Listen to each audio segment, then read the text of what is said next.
ताज़ा तरीन हमारे पास खबर है। फ्रेंड ऑफ कोर्ट की हैसियत से सलमान सफ्दर जो मिले थे पीटीआई के वकील, उन्होंने अपनी रिपोर्ट पेश की है सुप्रीम कोर्ट में और उस रिपोर्ट की रोशनी में सुप्रीम कोर्ट ने बानी पीटीआई को जाती मौलजीन यानी उनके पर्सनल डॉक्टर्स तक रसाई का हुक्म दे दिया है। बानी पीटीआई को उनके बच्चों कासिम और सुलेमान से टेलीफोनिक राबतों की सहूलत भी देने का हुक्म दिया गया है सुप्रीम कोर्ट से। अब्दुल कयूम सिद्दीकी हमारे साथ मौजूद होंगे, उनसे मालूम करते हैं। और बानी पीटीआई ने तिब्बी सहूलियात को गैर तसल्ली बख्श करार दिया, रिपोर्ट का मतन है।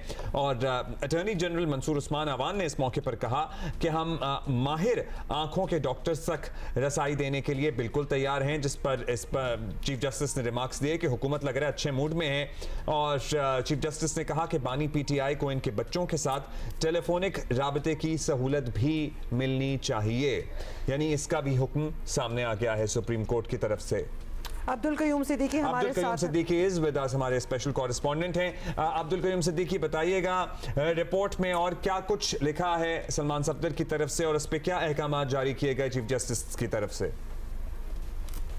जी अब्दुल्ला, रिपोर्ट जो है वो तो चीफ जस्टिस पाकिस्तान के पास ही है। चीफ जस्टिस पाकिस्तान ने रिपोर्ट इस तरह से बाकायदा अदालत के अंदर नहीं पड़ी गई। चीफ जस्टिस में जैसे शाहिद बिलाल पर मुश्किल दो रुकनी बेंच था और चीफ जस्टिस ने ये रिमार्क किए हैं कि जो जेल सुपरिटेंडेंट की तरफ से रिपोर्ट आई है, यानी दो रिपोर्ट्स आई हैं, एक जेल सुपरिटेंडेंट की जानिब से और दूसरा फ्रेंड ऑफ कोर्ट की जानिब से। सलमान सफ्दर जो है उन्होंने विजिट किया था, जैसा आपने जिक्र किया 3 घंटे की उनकी मुलाकात हुई थी वहाँ पे।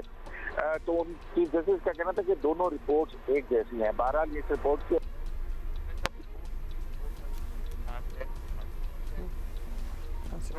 आज की सहूलत है उसके हवाले से इसको तसल्ली बख्श करार नहीं दिया है, जिस पर चीफ जस्टिस पाकिस्तान जो है वो उन्होंने कहा कि जो उनको इलाज तक रसाई जो है जाहिर है कि ये एक बुनियादी हक है और इस हवाले से जो है वो उनकी जो आँख का मुआयना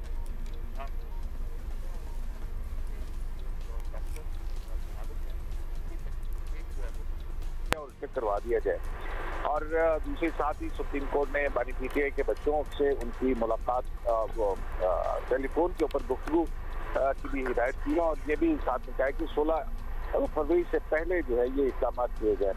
चीफ जस्टिस ने कहना था कि सेहत का मसला सबसे अहम है, सेहत के मामले पर मुदाखलत जरूरी है और सेहत के मामले पर हुकूमत का मौक़िफ़ भी हम जानना चाहते हैं। तो इसका अटॉर्नी जनरल जो है मंसूर अवान वो अदालत में रोस्टम पे आए, कहा कि अगर कैदी मुतमईन नहीं है तो रियासत इक़दाम करेगी और जहाँ तक बच्चों से टेलीफोन कॉल्स का इशू है वो भी हल कर दिया जाएगा। और इस पर चीफ जस्टिस ने कहा कि हम हुकूमत पर बात कर रहे हैं और लगता है कि आज हुकूमत जो है वो अच्छे मूड में है। काम इसी केस में क्योंकि ये एक जो खाना के फौजदारी का केस है उससे रिलेट करता है और ये क्योंकि 2023 का ऑर्डर था 3 रुकनी बेंच का, तो कोर्ट ने कहा कि क्योंकि अब इस पर तो फैसला भी हाई कोर्ट दे चुकी है और उसके बाद इनकी अपीलें जो है वो हाई कोर्ट के अंदर ज़ेरे समाअत है करेंगे। तो इस पर लेकिन सोचा जो है उन्होंने कहा कि क्योंकि 3 रुकनी बेंच का हुक्म था तो इसके ऊपर तो ऑर्डर 3 रुकनी बेंच ही कर सकता है, जिस पर ये मामला जो है वो भेज दिया गया। काम इसके साथ ही जो है वो सलमान सफ्दर की तरफ से उनको किताबों की फराहमी के हवाले से बात हुई तो चीफ जस्टिस ने कहा कि पीटीआई को किताबें पढ़ने के लिए फराहम करने की राय हम इसलिए नहीं दे रहे क्योंकि उनकी आंखों का मसला है।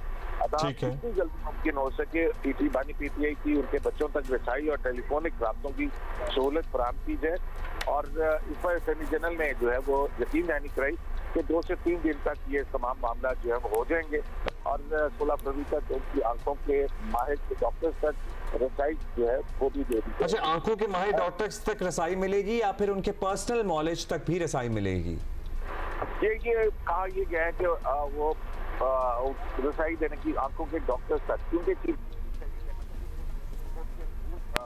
जेल प्रिजन रूल्स हैं वो सबके लिए यकसा है और किसी को जो है वो प्रेफरेंस उसके ऊपर नहीं दी जा सकती है, सबके साथ यकसा सलूक होना चाहिए।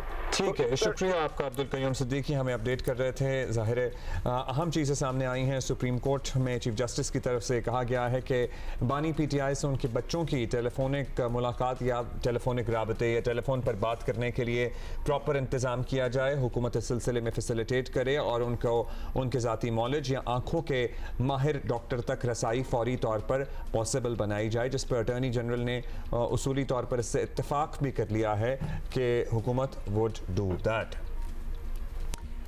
वैसे ये किसी ने स्पेसिफाई नहीं किया कि उनको एग्जैक्टली आंखों का क्या प्रॉब्लम है, बिकॉज ऑब्वियसली एक उम्र भी है, तो कुछ भी हो सकता है, कुछ भी कैटरैक्ट, कुछ भी some issue of dry eyes, मतलब बहुत सी चीज़ें हो सकती हैं, तो वो स्पेसिफाई नहीं हुआ कि है क्या। हाँ, इनिशियली तो इन्फेक्शन के बारे में ही बताया गया था। खैर ज़ाहिर इस बारे में जो भी तफसील होगी वो हम तक पहुँचेगी तो हम ज़रूर आप तक शेयर करेंगे।